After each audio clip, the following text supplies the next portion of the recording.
punya kerabat nih penderita diabetes, terus mau puasa bulan Ramadan, tapi bingung sebenarnya puasa bulan Ramadan untuk penderita diabetes itu apa sih yang mesti diperhatiin?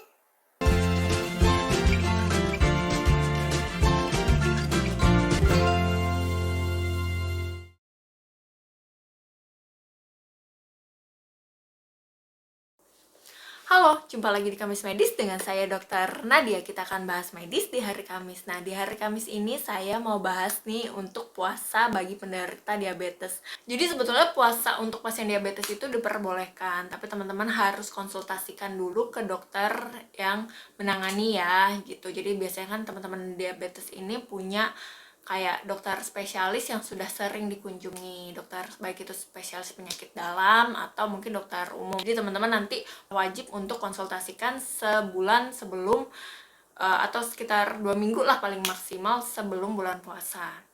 Jadi biar nanti teman-teman diatur untuk nutrisinya, diatur untuk pemberian obatnya. Tapi buat teman-teman jika memang nanti dibilang oh boleh puasa nih, tapi kalau misalnya pas saat puasa ada beberapa hal yang nanti akan saya sebutkan, itu teman-teman harus membatalkan puasanya. Apa aja itu? Jadi ada 3 hal yang harus teman-teman perhatikan. Jadi kalau memang 3 hal ini terjadi saat teman-teman penderita diabetes puasa, teman-teman harus batalin puasanya. Yang pertama, jika gula darah teman-teman itu kurang dari 70 mg per desiliter. Nah, ini harus dibatalkan puasanya dan cek ulang lagi sekitar 1 jam. Bagaimana gula darahnya. Yang kedua, jika gula darahnya justru lebih dari 300 mg per desiliter. Jadi yang tadi kan yang di bawah ya, di bawah 70 mg per desiliter, yang sekarang kalau dia lebih dari 300 mg per desiliter, teman-teman harus stop puasanya, berhenti puasa, terus kalau bisa konsultasikan ke dokter segera. Ketiga, jika teman-teman mengalami gejala-gejala hipoglikemia, dehidrasi, atau hiperglikemia. Jadi misalnya teman-teman, aduh dok aku tuh nggak punya alat untuk mengukur gula darahku, jadi aku nggak tahu nih gula darahku berapa ya, 70 apa 300 gitu, apa di atas 300 apa di bawah 70 tuh aku nggak tahu dok. Nah teman-teman pastikan ada tidaknya gejala-gejala berikutnya nih. Kalau ada, teman-teman tolong batalkan puasanya dan boleh mengganti di hari lain ya sebetulnya kan. Atau teman-teman juga misalnya pengen yakin banget nih kalau udah ada gejala kayak gitu, kayak benar nggak sih, kadang ada yang suka masih kayak gitu ya, itu boleh langsung dikonsultasikan ke dokter sesegera mungkin, karena takutnya nanti akan tambah parah keadaannya. Yang pertama, tanda-tanda hipoglikemia. Jadi hipoglikemia ini tanda-tandanya sebetulnya tadi kalau gula darahnya kurang dari 70 mg per desiliter. Tapi kalau misalnya teman-teman nggak punya alatnya, teman-teman bisa lihat gejala fisiknya.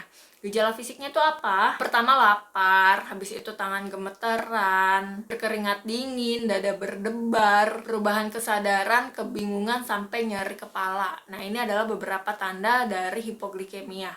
Terus tadi kan mesti buka juga atau batalin puasa kalau terjadi gejala-gejala hiperglikemia. Apa sih gejala hiperglikemia itu? Jadi hiperglikemia itu contohnya rasa haus yang hebat, lapar, sering kencing, rasa lemah, kebingungan, mual muntah, sampai nyeri perut. Kalau memang ada gejala ini, tolong sesegera mungkin batalkan puasa dan konsul ke dokter segera. Terus kalau teman-teman yang diabetes puasa dan mengalami tanda-tanda dehidrasi seperti haus, urinnya jadi warnanya pekat, sedikit, warna urinnya tuh udah pekat terus sedikit. Nah, teman-teman itu juga boleh batalkan, bukan boleh, malah diwajibkan untuk membatalkan puasa gitu.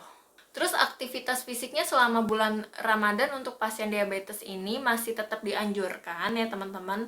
Boleh aktivitas fisik yang ringan saja atau intensitasnya boleh ke arah sedang. Bisa dilakukan pada pagi hari atau sesaat menjelang buka puasa.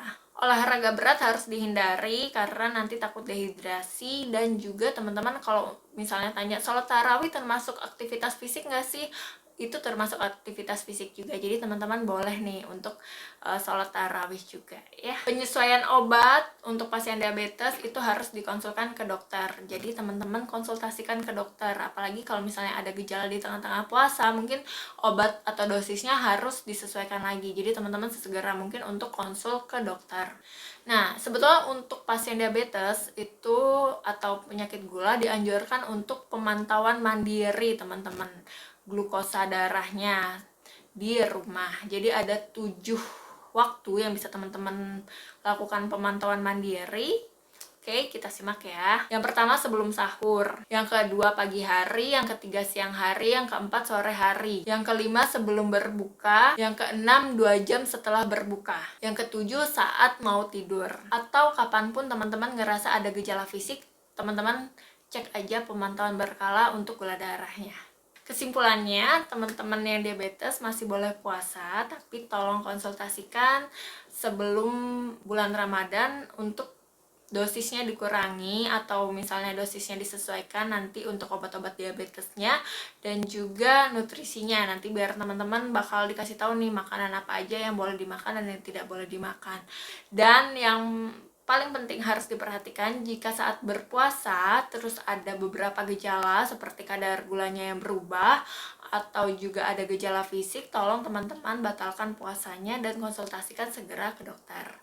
Oke teman-teman, semoga info ini bermanfaat. Sampai jumpa di Kamis Medis selanjutnya. Bye-bye.